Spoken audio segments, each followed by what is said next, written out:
Guys, নিজের বাড়ি নাই বলে আর ভাড়া বাড়ি থাকি দেখা আজকে এই অবস্থা।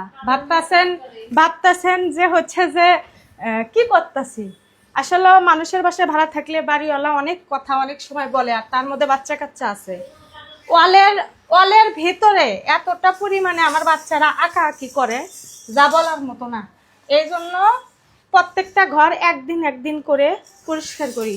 এই যে এই সাইডটা অনেক দাগাদাগি করছিল, এগুলো আমি পরিষ্কার করছি। এখন আমার এই যে এগুলো পরিষ্কার করতে হবে। আর বাচ্চা যে ঘরে আছে সে ঘরে দাগ দিবেই, এটা বাড়িওয়ালারা বুঝে না কখনো। আল্লাহ জান আমার নতুন করে একটা বাড়ি করার তৌফিক দান করে।